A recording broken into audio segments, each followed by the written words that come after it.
नमस्कार प्यारे बच्चों, आज की वीडियो में हम यूपी बोर्ड के क्लास 8 के मैथ के अभ्यास कार्य पुस्तिका के इकाई 1 परिमेय संख्या के प्रश्नों को हल करेंगे। तो चलिए शुरू करते हैं आज का वीडियो। अभ्यास के प्रश्नों को हल करने से पहले सबसे पहले हम यह जानेंगे कि परिमेय संख्या कहते किसे हैं। तो किसी भी परिमेय संख्या को P/Q, जहाँ P Q पूर्णांक है, के रूप में व्यक्त किया जाता है तथा Q ≠ 0 होता है। अब देखिए कहा गया है कि परिमेय संख्या को P/Q के रूप में लिखा जाता है, जहां P और Q पूर्णांक होते हैं। तो यहाँ हमें सबसे पहले ये जानना होगा कि पूर्णांक क्या होता है। तो -2, -1, 0, 1, 2, 3 ये जो संख्याएं हैं जिसे हम धनात्मक और ऋणात्मक दोनों रूपों में लिख सकते हैं, उसे हम पूर्णांक संख्या कहते हैं। तो यहाँ P और Q का मान पूर्णांक होना चाहिए। साथ ही यह भी कहा गया है कि Q ≠ 0 होना चाहिए, मतलब जो Q है इसका मान 0 नहीं होना चाहिए। ठीक है, तो यह परिमेय संख्या का परिभाषा हो गया। अब इस परिभाषा के आधार पर पहले प्रश्न में हमसे कुछ कथन दिए गए हैं और हमें यह बताना है कि क्या यह कथन सही है या गलत है। ठीक है, तो पहला है सभी पूर्णांक परिमेय संख्याएं हैं। तो देखिए यहाँ कहा गया कि सभी पूर्णांक, तो पूर्णांक संख्याएं -2, -3, -4 या 1, 2, 3, 4, 0 के रूप में हम लिख सकते हैं। ठीक है, अब इसमें पूछा गया है क्या ये परिमेय संख्याएं भी हैं। तो देखिए यहाँ हम 2 को 2/1 के रूप में लिख सकते हैं, 0 को हम 0/1 के रूप में लिख सकते हैं। ठीक है, मतलब जिस भी संख्या का हर नहीं है तो उसके हर में हम 1 लिख सकते हैं। जैसे 4 को हम 4/1, 3 को 3/1 के रूप में लिख सकते हैं। तो देखिए यह P/Q के रूप में हो गया। ठीक है, और यहाँ Q का मान 1 है, Q का मान 0 नहीं है, इसलिए सभी पूर्णांक परिमेय संख्याएं होती हैं और ये कथन हमारा सही है।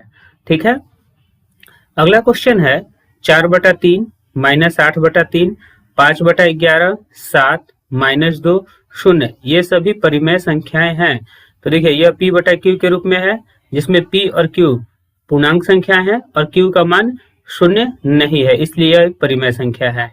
ठीक है, इसी प्रकार हम यहाँ देख सकते हैं कि यह -8 है, मतलब यह एक पूर्णांक संख्या है और हर 0 नहीं है, तो यह भी परिमेय संख्या है, यह भी परिमेय संख्या है। 7 को हम 7/1 के रूप में लिख सकते हैं, तो यह भी P/Q के रूप में हो गया, यह भी परिमेय संख्या है।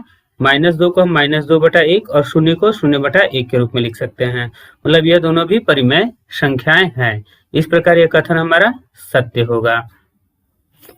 तीसरा है भिन्न परिमेय संख्याएं होती हैं।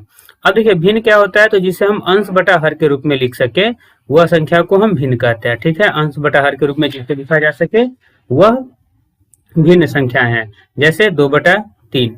अब देखिए हम यहाँ देख सकते हैं कि यह P/Q के रूप में है, जहाँ P और Q पूर्णांक संख्या है और Q का मान 0 नहीं है, इसलिए यह एक परिमेय संख्या है। ठीक है, अगला क्वेश्चन है किसी परिमेय संख्या के भिन्न संख्या होने के लिए अंश तथा हर दोनों को धनात्मक या ऋणात्मक होना चाहिए। अब देखिए यहाँ कहा गया है परिमेय संख्या के भिन्न संख्या होने के लिए। ठीक है, मतलब परिमेय संख्या भिन्न संख्या होगी या नहीं। तो परिमेय संख्या को हम धनात्मक या ऋणात्मक दोनों रूपों में लिख सकते हैं, जैसे -3/4 यह एक ऋणात्मक परिमेय संख्या है और इसी को अगर हम 3/4 के रूप में लिखेंगे तो यह धनात्मक परिमेय संख्या है। भिन्न संख्या हमारे ऋणात्मक नहीं होती है, भिन्न संख्या हमेशा धनात्मक होती है, तो इसे हम भिन्न संख्या भी कहेंगे, परंतु इसे हम भिन्न संख्या नहीं कहेंगे। ठीक है, तो प्रश्न में कहा गया है कि भिन्न संख्या होने के लिए अंश तथा हर दोनों का धनात्मक या ऋणात्मक होना चाहिए। तो देखिए यहाँ दोनों धनात्मक हैं, इसलिए यह परिमेय संख्या है। यहाँ एक ऋणात्मक है, एक धनात्मक है, इसलिए यह परिमेय संख्या नहीं है। यदि दोनों ऋणात्मक होता है, जैसे -3/-4 लिखते, तो यह माइनस माइनस आपस में कट जाते और यह 3/4 होता। तो हम यहाँ देख रहे हैं कि यहाँ दोनों धनात्मक है और यहाँ दोनों ऋणात्मक है, तो इसका मान हमें 3/4 के रूप में प्राप्त हो रहा है, जो कि एक धनात्मक परिमेय संख्या है। तो धनात्मक परिमेय संख्या भिन्न संख्या भी होती है, इसलिए यह कथन हमारा सही होगा। ठीक है, अगला है कोई पूर्णांक P धनात्मक, ऋणात्मक या 0 को P/1 के रूप में व्यक्त किया जा सकता है, यह एक परिमेय संख्या है। तो देखिए अभी हमने समझाया कि किसी भी पूर्णांक संख्या को हम उसके हर के 1 के रूप में लिख सकते हैं। ठीक है, और वह एक परिमेय संख्या होता है। इस प्रकार यह कथन भी हमारा सत्य होगा। ठीक है, दूसरा क्वेश्चन है निम्नलिखित परिमेय संख्याओं के हर को धनात्मक बनाइए। अब देखिए यहाँ हमें कुछ परिमेय संख्या दिए गए हैं जिनका हर ऋणात्मक है। ठीक है, अब इस ऋणात्मक हर को हमें धनात्मक बनाना है। तो पहले नंबर हम क्वेश्चन में देख सकते हैं कि परिमेय संख्या के हर को ऋणात्मक से धनात्मक बनाने के लिए इसके अंश और हर में -1 से गुना किया गया है।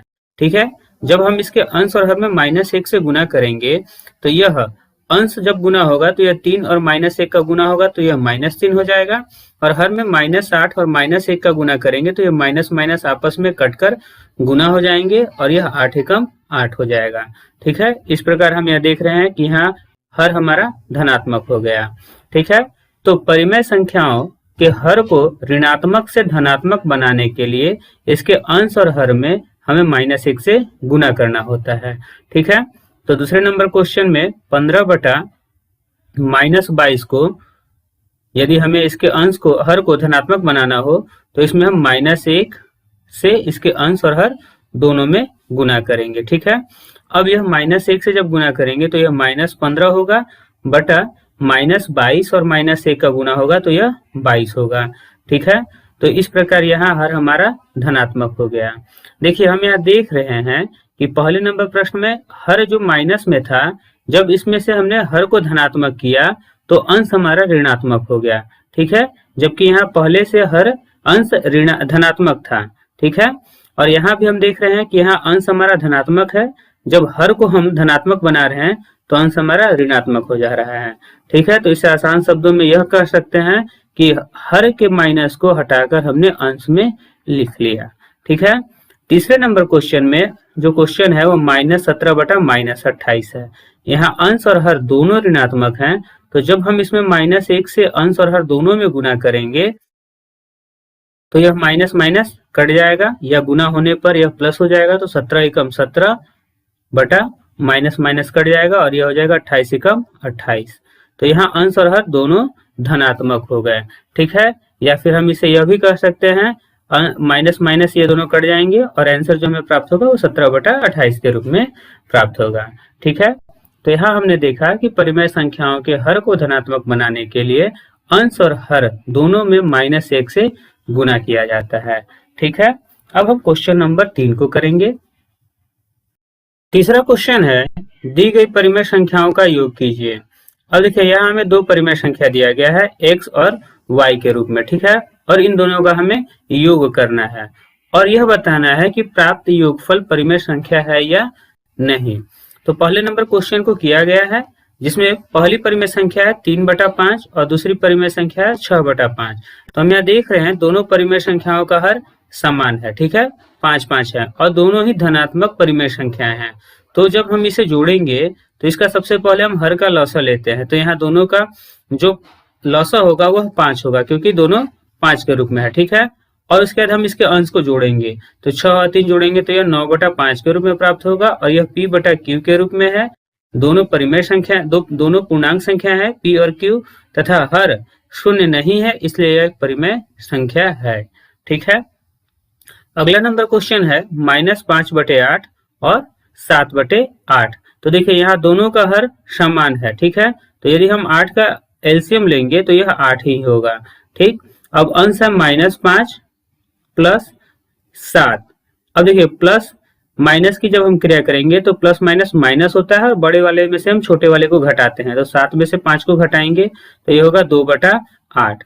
इस प्रकार जो हमें आंसर प्राप्त होगा वह 2/8 होगा और यदि हम इसका सरलतम रूप में बदलेंगे तो यह 1/4 होगा। ठीक है, 2 से 2 में भाग करेंगे एक बार में और 2 से हम 8 में भाग करेंगे 4 बार में, तो 1/4 के रूप में प्राप्त होगा। अब देखिए यहाँ p और q दोनों पूर्णांक संख्या है 1 और 4। यहाँ q का मान 4 है जो कि शून्य नहीं है, इसलिए यह एक परिमेय संख्या होगी और यहाँ उत्तर होगा 8। अगला क्वेश्चन है 8/11 और -9/-11। तो देखिए यहाँ जो परिमेय दूसरी परिमेय संख्या है इसमें अंश और हर दोनों ऋणात्मक हैं। तो जब परिमेय संख्याओं को हम जोड़ने या घटाने का कार्य करेंगे तो सबसे पहले हम हर में जो ऋणात्मक है उसे हम हर को धनात्मक बनाएंगे। ठीक है, तो यहाँ अगर हम -9/11 को धनात्मक बनाएंगे तो यह हमें 9/11 के रूप में प्राप्त होगा। ठीक है, क्योंकि -1 और -1 से गुना करेंगे तो ये माइनस माइनस कट जाएंगे। ठीक है, अब यहाँ 11 और 11 का एलसीएम लेंगे तो यह हो जाएगा 11 यह होगा 8 प्लस 9। ठीक है, तो हमें जो आंसर प्राप्त होगा वह 17/11 के रूप में प्राप्त होगा। यह भी एक परिमेय संख्या है, तो हाँ यह भी एक परिमेय संख्याएं हैं। ठीक है, अगला क्वेश्चन है -2/7 और 9/-11। अब देखिए यहाँ दूसरे वाली परिमेय संख्या में हर हमारा ऋणात्मक है, तो सबसे पहले हम इसे धनात्मक बनाएंगे। तो धनात्मक बनाने के लिए इसके अंश और हर दोनों में हम -1 से गुना करेंगे। ठीक है, जब हम दोनों में -1 से गुना करेंगे तो ये हमें -9/11 के रूप में प्राप्त होगा। ठीक है, और हम यहाँ देख रहे हैं कि यहाँ दोनों का जो हर है वह अलग अलग संख्या है, 7 और 11। जब हम 7 और 11 का एलसीएम ज्ञात करेंगे तो दोनों अभाज्य संख्या हैं, तो हम दोनों का गुणनफल करेंगे तो ये 11 सते 77 हो जाएगा। ठीक है, अब यहाँ हम सबसे पहले 7 से 77 में भाग करेंगे तो 11 बार में भाग लगेगा। 11 और -2 का गुना करेंगे तो 11 दूनी 22, -22 होगा। ठीक है, यहाँ हमने हर को जब धनात्मक किया था तो अंश हमारा ऋणात्मक हो गया है। ठीक है, तो यह होगा, यहाँ हमें प्लस करना है तो प्लस, और जब 11 से हम 77 में भाग करेंगे तो 7 बार में, 7 और -9 का गुना करेंगे तो ये -63 होगा।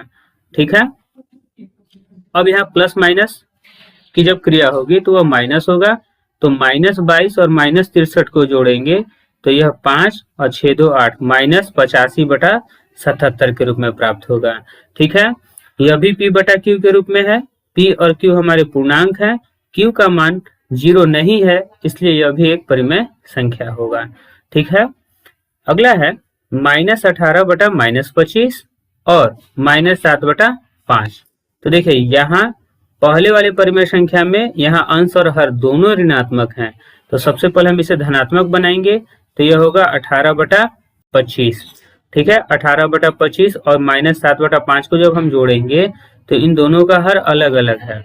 यहाँ 25 है और यहाँ 5 है, और 5 के पहाड़े में 25 आता है, इसलिए यहाँ जो एलसीएम होगा वह 25 होगा।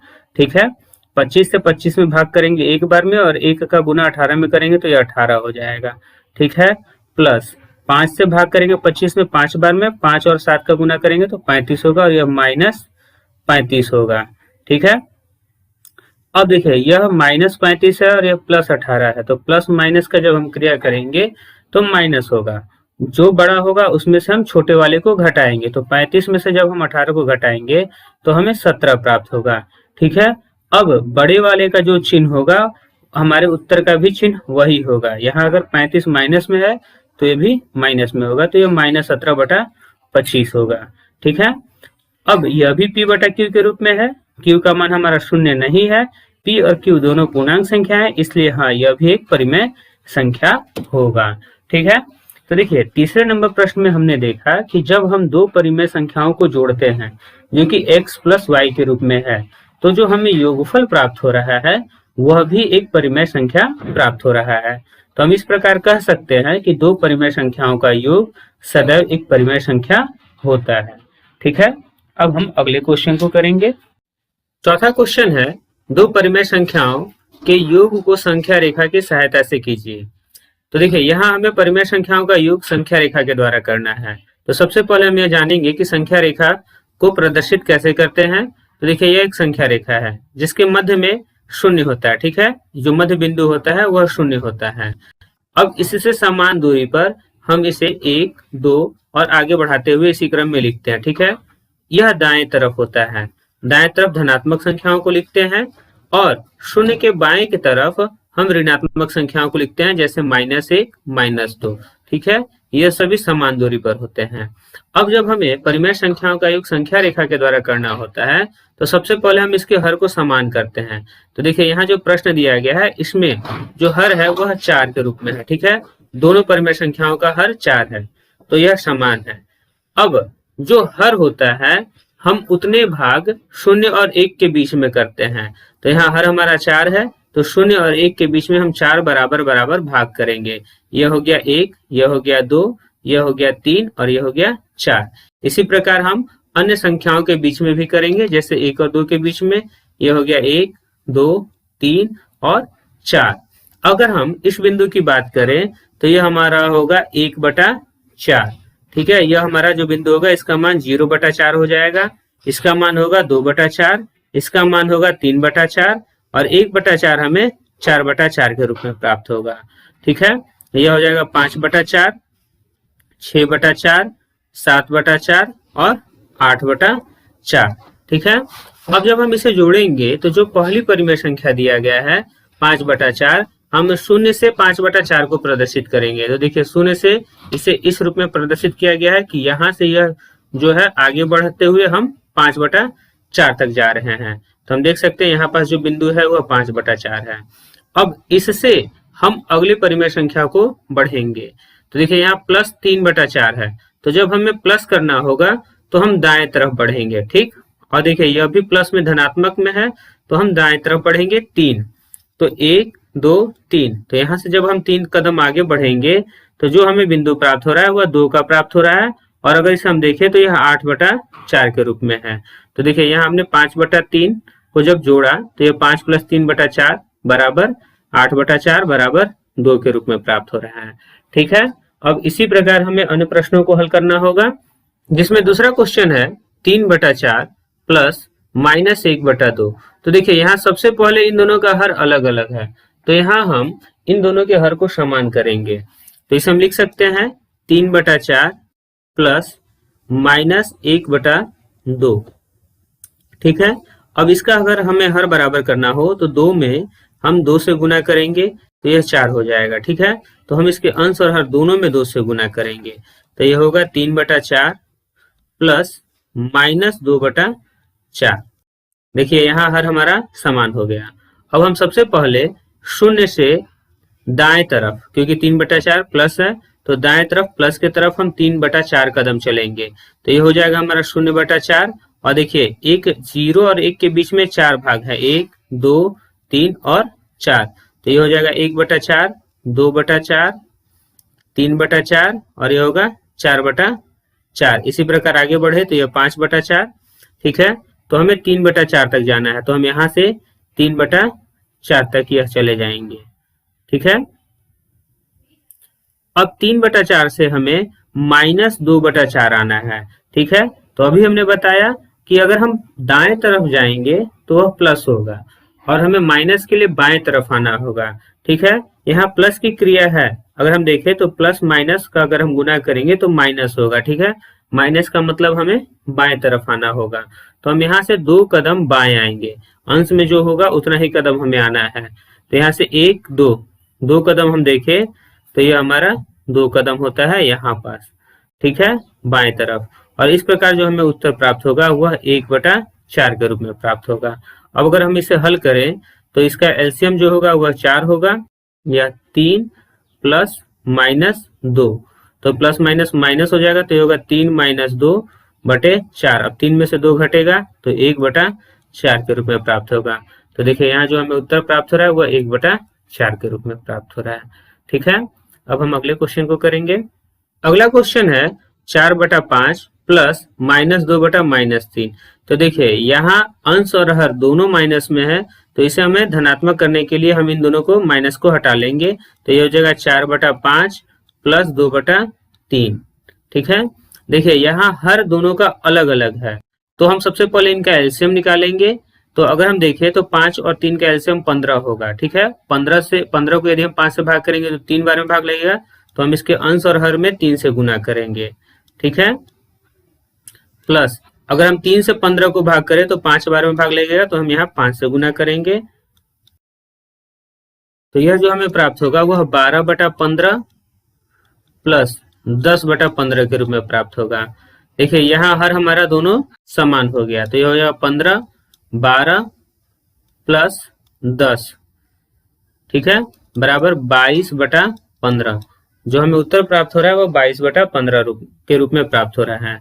अब हम इसे संख्या रेखा पर करेंगे तो देखिए यह 0 है और यह 1 है, इसके बीच में हम देखें तो कुल 15 हिस्से होंगे, 1 2 3 4 5 6 7 8 9 10 11 12, यह हमारा 12/15 होगा।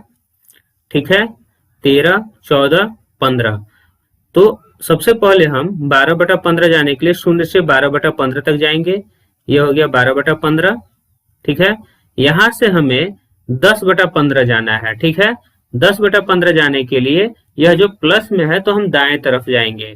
तो यहाँ से अगर हम 10 कदम दाएं चले तो ये हो जाएगा 1 2 3 4 5 6 7 8 9 10, यहाँ पास इस बिंदु पर। तो फिर हम यहाँ से इसे दिखाएंगे इस प्रकार, ठीक है। अब यह जो कुल दूरी हुआ वह शून्य से देखा जाए तो यह कुल दूरी हुआ, ठीक है। अब इस बिंदु का जो मान है वह है 22/15, ठीक। हम इसे जोड़कर देख सकते हैं, यह हो गया 12/15, 13/15, 14/15 और एक को हम लिख सकते हैं 15/15, ठीक है। यह 16/15, 17/15, 18/15, 19/15, 20/15, 21/15 और यह 22/15। तो देखिए यहाँ हमें जोड़ने पर 22/15 ही प्राप्त हो रहा है। अब हम अगले क्वेश्चन को करेंगे। चौथा क्वेश्चन है 3 सही 1/2 प्लस -3/4। तो देखिए इसे हम लिख सकते हैं 3 सही 1/2 को लिख सकते हैं 3 दूनी 6 7/2, ठीक है। इन दोनों का हम गुना करेंगे और जो गुणनफल आएगा उसमें हम एक को जोड़ेंगे। तो 3 दूनी 6 7/2 प्लस -3/4। तो देखिए यहाँ हर दोनों का अलग अलग है, तो बराबर करने के लिए हम इसमें अंश और हर में 2 से गुना करेंगे। तो ये हो जाएगा 14/4 प्लस -3/4, ठीक है। तो देखिए हर हमारा 4 है, तो 0 से 1 के बीच में कुल 4 भाग होंगे, 1 2 3 4, मतलब ये हो गया 4/4। दूसरा हो गया यह 8/4, यह 12 जो हो जाएगा वह 12/4, 3 को 12/4 के रूप में लिख सकते हैं। यह हो गया 13/4 और यह हो जाएगा 14/4, ठीक है। तो यहां से अगर हम चले तो यह 14/4 यहां तक होगा, ठीक है। अब यहां से हमें -3/4 होना है, तो माइनस के लिए हमें बाएं तरफ आना होगा। तो यहां से अगर हम 3 कदम देखें तो 1 2 3 यहाँ पास हो रहा है, ठीक है। तो हम इसे दिखा सकते हैं इस तरह, और यहाँ पास जो होगा वह 11/4 होगा, ठीक है। अगर हम इसे हल कर कर देखें तो एलसीएम हमारा 4 हो जाएगा, ठीक है। 4 और अंश में लिखेंगे 14 प्लस -3, तो ये हो जाएगा 14 प्लस माइनस का गुना होगा तो -3/4 बराबर 14 में से अगर हम 3 को घटाएंगे तो 11/4 के रूप में प्राप्त होगा। तो देखिए हम यहाँ देख सकते हैं, यहाँ हमारा जो उत्तर प्राप्त हुआ है वह 11/4 के रूप में प्राप्त हुआ है। अब हम अगले क्वेश्चन को करेंगे। पांचवा क्वेश्चन है निम्नलिखित के लिए सत्य असत्य लिखिए। अब देखिए यहाँ हमें कुछ कथन दिए गए हैं और हमें यह बताना है कि इनमें से कौन से कथन सत्य हैं और कौन से कथन असत्य। पहला क्वेश्चन है कोई प्राकृतिक संख्या एक पूर्ण संख्या भी है। अब देखिए यहाँ पूछा जा रहा है कि प्राकृतिक संख्या पूर्ण संख्या भी है, तो हम यह जानते हैं कि गिनती की संख्याओं को प्राकृतिक संख्या कहते हैं, ठीक है। तो अगर हम इसका एग्जाम्पल देखें तो हमारी गिनती जो शुरू होता है वो 1 से शुरू होता है, 1 2 3 4 और इस प्रकार यह अनंत तक चला जाता है, ठीक। तो इन्हें हम प्राकृतिक संख्या कहते हैं। और पूर्ण संख्या क्या होते हैं, तो जब गिनती की संख्या में हम शून्य को शामिल कर लेते हैं तो इससे हमें पूर्ण संख्या प्राप्त होता है। और यदि हम इसका एग्जाम्पल लिखें तो पूर्ण संख्या शून्य से शुरू होता है, 0 1 2 3 4 और यह भी अनंत तक चला जाता है, ठीक है। अब यहाँ पूछ रहा है कोई प्राकृतिक संख्या एक पूर्ण संख्या भी है। तो देखिए यहाँ जितने भी प्राकृतिक संख्याएं हैं वह सभी पूर्ण संख्याओं के समूह में शामिल हैं। इस प्रकार हम यह कह सकते हैं कि यह कथन सत्य है, ठीक है। अगला है सभी पूर्ण संख्याएं प्राकृतिक संख्याएं भी होंगी। अब देखिए इसी का उल्टा पूछा जा रहा है। पहले बार में पूछा गया कि प्राकृतिक संख्याएं पूर्ण संख्याएं भी होंगी, अब पूछा जा रहा है कि पूर्ण संख्याएं प्राकृतिक संख्या होगी। तो देखिए एक के बाद जितनी भी प्राकृतिक संख्याएं हैं पूर्ण संख्याएं हैं वह सभी प्राकृतिक संख्या भी है, ठीक है। केवल एक शून्य ऐसा पूर्ण संख्या है जो कि प्राकृतिक संख्या नहीं है। तो यहाँ पूछा गया है कि सभी, तो नहीं, सभी पूर्ण संख्या प्राकृतिक संख्याएं नहीं होती है, क्योंकि शून्य जो है वह एक पूर्ण संख्या है और परंतु प्राकृतिक संख्या नहीं। तो इस प्रकार यहाँ जो हमारा आंसर होगा वह होगा असत्य। तीसरा क्वेश्चन है सभी पूर्ण संख्याएं पूर्णांक भी होंगी। तो देखिए यहाँ हमने देखा कि पूर्ण संख्याएं 0, 1, 2, 3, 4 से लेकर अनंत तक होती है, ठीक है। ये सभी धनात्मक संख्याएं हैं। पूर्णांक संख्या क्या होता है? जब हम धनात्मक पूर्ण संख्याओं का ऋणात्मक रूप भी लिख ले, जैसे -1, -2, -3, -4, तो इन सभी संख्याओं के समूह को हम पूर्णांक संख्या कहते हैं, ठीक है। पूर्णांक संख्या में धनात्मक और ऋणात्मक दोनों को शामिल किया जाता है। तो इसमें ये सभी पूर्ण संख्याएं शामिल हैं, इसलिए हम कह सकते हैं कि सभी पूर्ण संख्याएं पूर्णांक संख्याएं भी होंगी और यह कथन सत्य होगा, ठीक है। अगला है सभी पूर्णांक पूर्ण संख्या भी होंगी। अब देखिए जो पूर्णांक संख्याओं में ऋणात्मक संख्याएं भी होती हैं, परंतु पूर्ण संख्याएं ऋणात्मक नहीं होती हैं, इसलिए हम कहेंगे कि सभी पूर्णांक पूर्ण संख्याएं नहीं होती है, ठीक है। और यह कथन हमारा असत्य होगा। अगला है सभी पूर्णांक परिमेय संख्याएं भी होती हैं। अब देखिए परिमेय संख्याएं p बटा q के रूप में होते हैं, जिसमें p और q, p तथा q पूर्णांक होते हैं तथा q नॉट इक्वल टू 0 होता है, मतलब q का मान 0 नहीं होना चाहिए। और पूर्णांक संख्याएं जो होती हैं वह -3, -4, -5, 1, 2, 0 इन सभी संख्याओं को हम क्या कहते हैं? पूर्णांक संख्या कहते हैं। अब इन संख्याओं को हम p बटा q के रूप में लिख सकते हैं, जैसे -3 को -3 बटा 1, -4 को -4 बटा 1, -5 को -5 बटा 1, मतलब जिसका हर कुछ ना हो तो हम उसके हर को 1 मान सकते हैं, ठीक है। तो इसे हम p बटा q के रूप में लिख रहे हैं और यहाँ q का मान जो है वह 1 है, ठीक है। इसलिए सभी पूर्णांक संख्याएं परिमेय संख्याएं हो सकती हैं या होती हैं और यह कथन हमारा सत्य होगा, ठीक है। अगला प्रश्न है सभी परिमेय संख्याएं पूर्णांक भी होती हैं। तो नहीं, यह कथन असत्य है। सभी परिमेय संख्याएं पूर्णांक नहीं होती हैं। जैसे अगर हम एग्जाम्पल के तौर पे 2/3 ले ले तो यह एक परिमेय संख्या है, परंतु यह पूर्णांक संख्या नहीं है, ठीक है। अगला क्वेश्चन है एक परिमेय संख्या तथा एक अपरिमेय संख्या का योग अपरिमेय संख्या होगी। मतलब यदि एक परिमेय संख्या अगर हम ले ले, मान लिया कि 2, यह एक परिमेय संख्या है, प्लस एक अपरिमेय संख्या अगर हम लिख ले -√2, तो इसका जो योग होगा क्या यह एक अपरिमेय संख्या होगा? तो यह होगा सत्य। परिमेय एवं अपरिमेय संख्याओं का योग सदैव एक अपरिमेय संख्या ही होता है, ठीक है। अब हम अगले क्वेश्चन को करेंगे। छठा क्वेश्चन है निम्नलिखित परिमेय संख्याओं को जोड़िए तथा ज्ञात कीजिए कि दोनों ही स्थितियों में प्राप्त योगफल समान है या नहीं। अब देखिए यहाँ हमें 2 परिमेय संख्याएं दिए गए हैं x और y के रूप में, ठीक है। और यह कहा गया है कि दोनों ही स्थितियों में प्राप्त योगफल समान है या नहीं।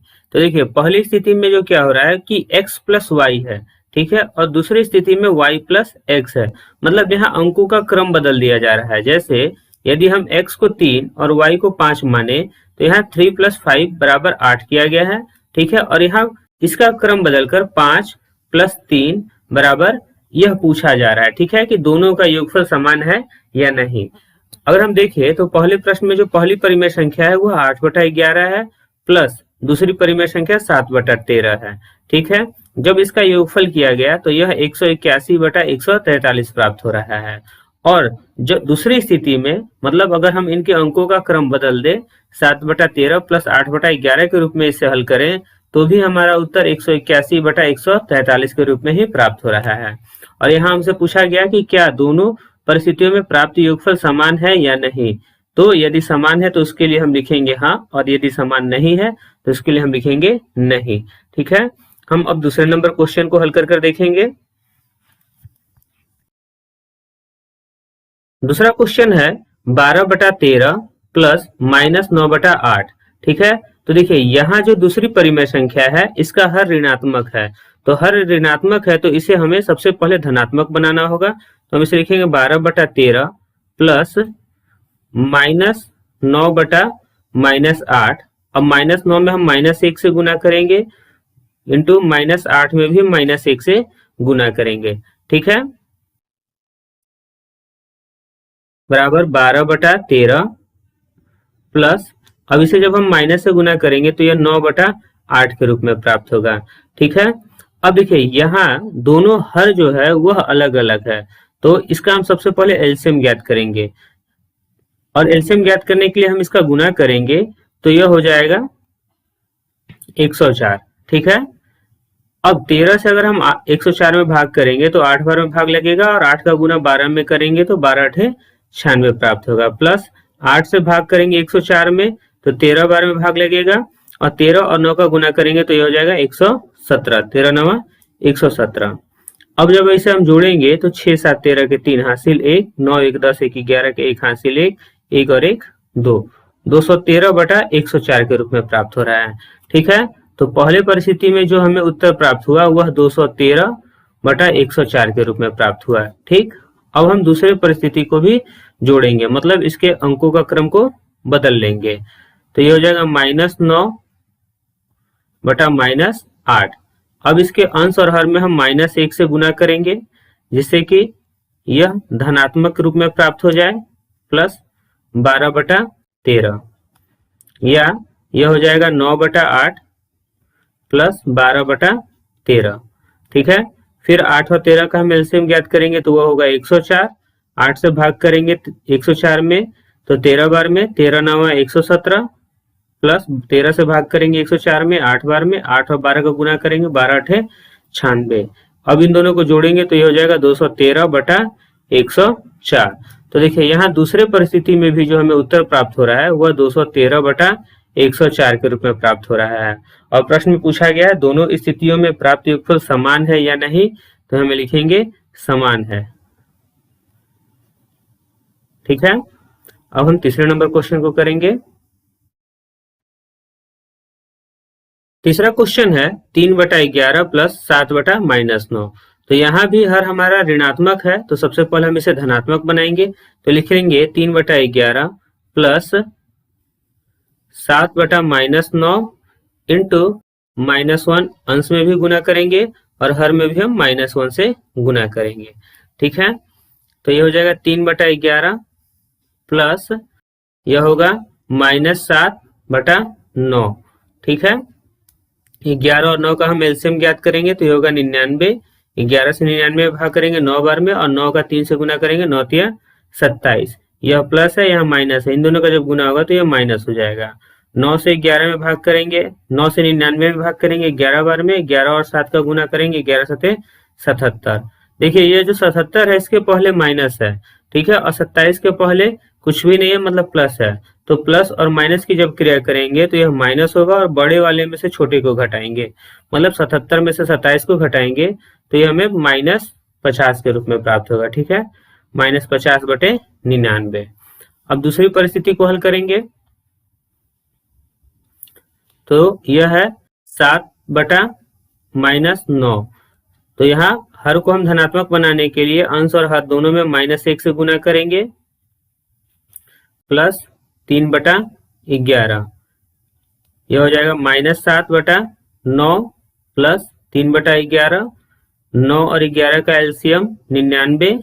9 से भाग करेंगे 99 में 11 बार में, 11 और -7 का गुना करेंगे तो होगा -77, प्लस 11 से 99 में भाग करेंगे 9 बार में, 9 और 3 का गुना करेंगे 9 तिया 27। फिर से वही प्लस माइनस में माइनस का क्रिया होगा, बड़े से छोटे को घटाएंगे 50, बड़े का चिन्ह माइनस है तो यह भी होगा -50 बटा 99। तो देखिए दोनों परिस्थितियों में हमें जो उत्तर प्राप्त हुआ वो -50 बटा 99 के रूप में प्राप्त हुआ। ठीक है, और यह समान है। अब हम अगले क्वेश्चन को करेंगे।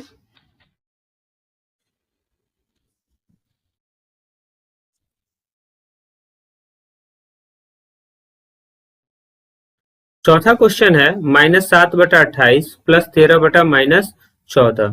तो देखिए यहाँ भी हर जो है वह ऋणात्मक है तो सबसे पहले हमें इसे धनात्मक बनाना होगा। तो इसे लिखेंगे -7 बटा 28 प्लस 13 बटा -14 और इसके अंश में -1 से गुना करेंगे तथा हर में भी -1 से गुना करेंगे। तो यह हमें -7 बटा 28 प्लस -13 बटा 14 के रूप में प्राप्त होगा।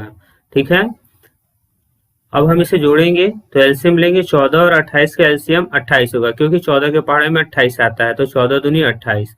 28 से 28 में भाग करेंगे एक बार में और एक का गुना -7 में करेंगे तो ये हो जाएगा -7। यह प्लस है, यह माइनस है, तो प्लस माइनस माइनस हो जाएगा।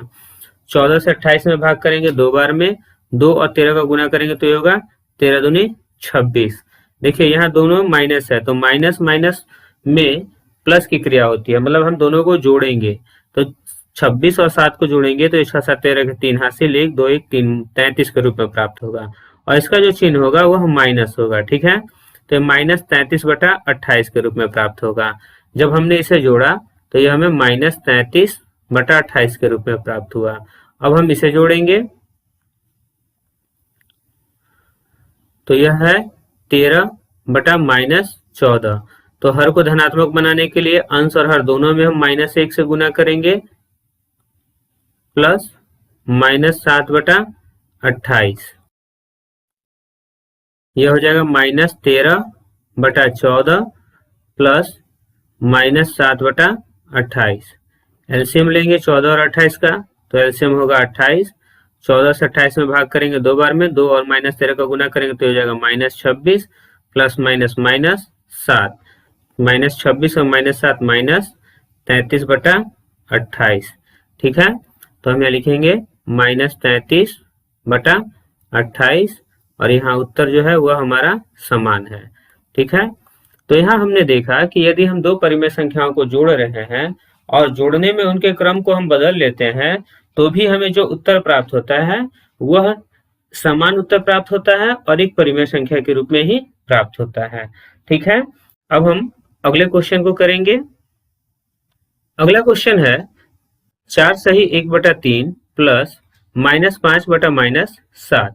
तो यहाँ सबसे पहले यह जो मिश्र भिन्न है इसे हमें एक विषम भिन्न के रूप में बदलेंगे, तो इन दोनों का गुना होता है, 4 और 3 का गुना करेंगे तो ये होगा 4 3 12 और 12 में अंश को हम जोड़ लेंगे तो ये हो जाएगा 13/3।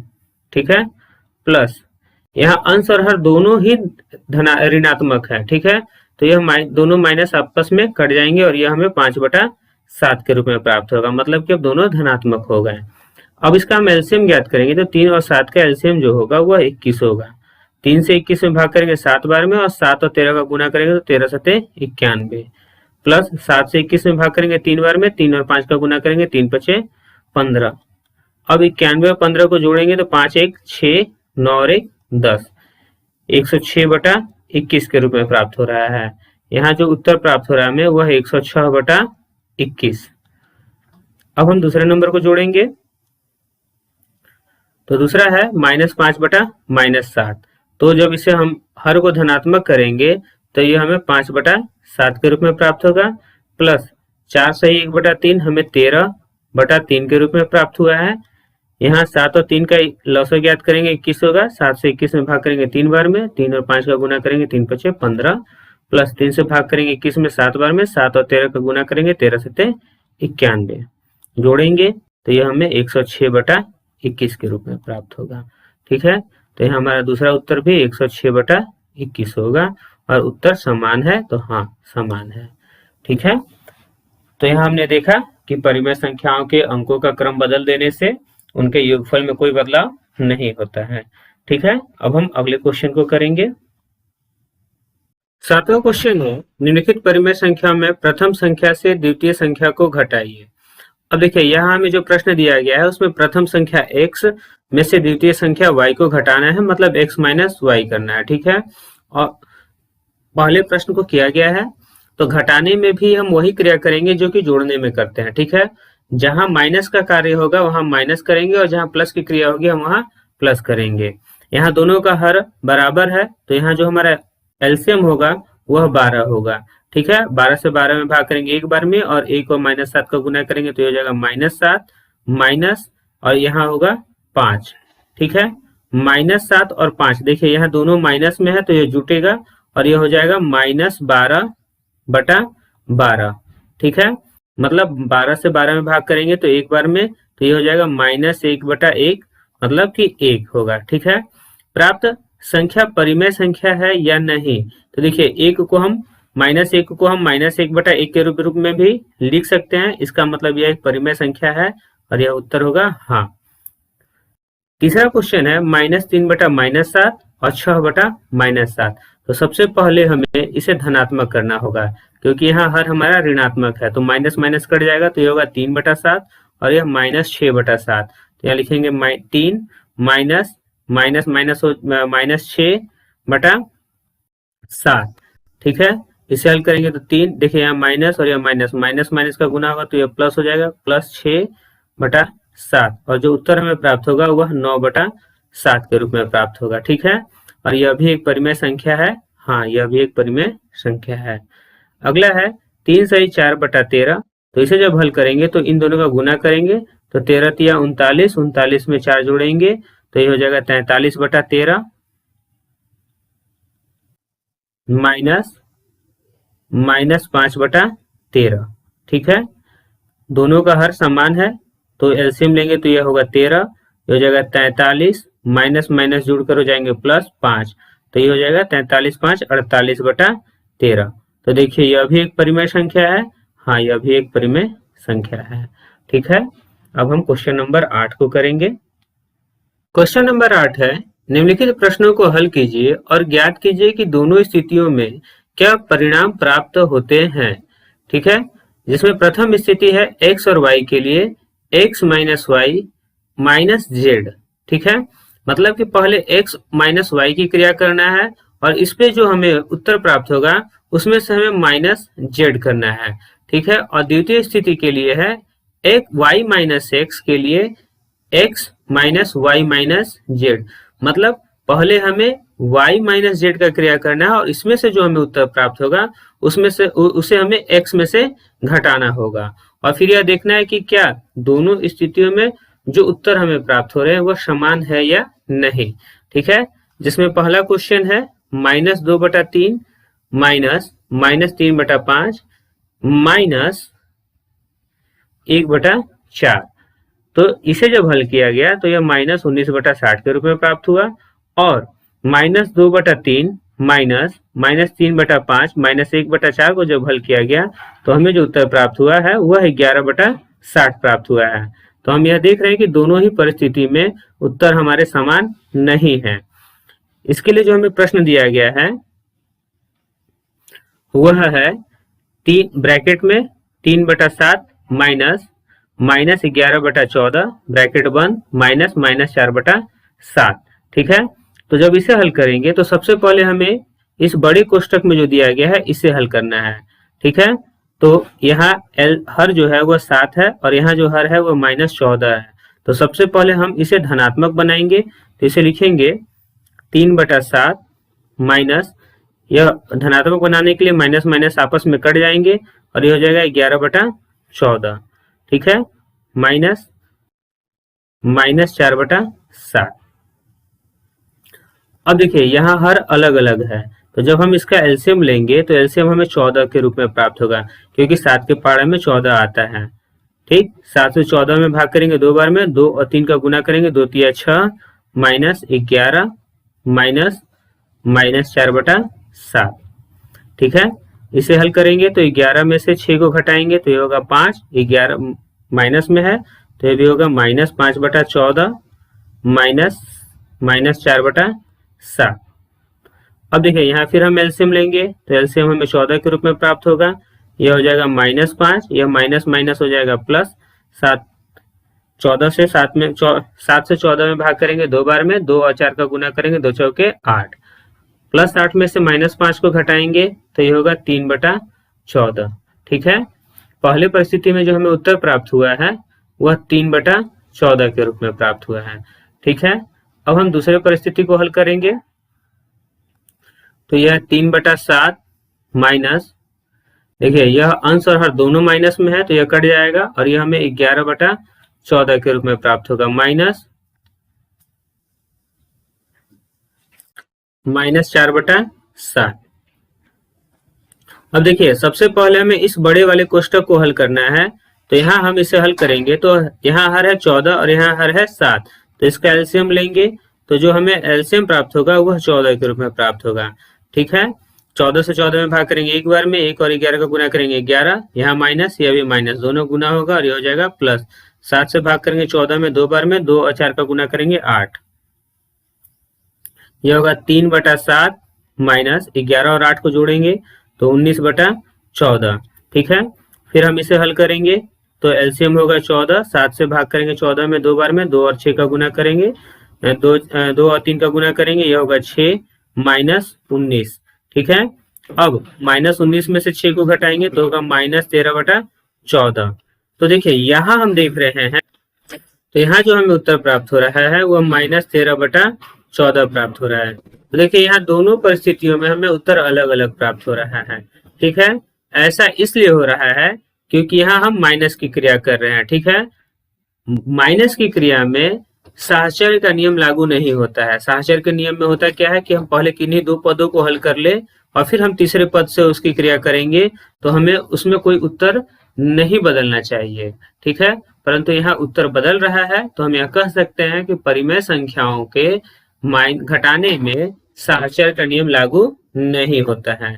ठीक है, इस वीडियो में हम बस इतने ही प्रश्नों को हल करेंगे। अभ्यास के शेष प्रश्नों को हम अगले वीडियो में हल करेंगे।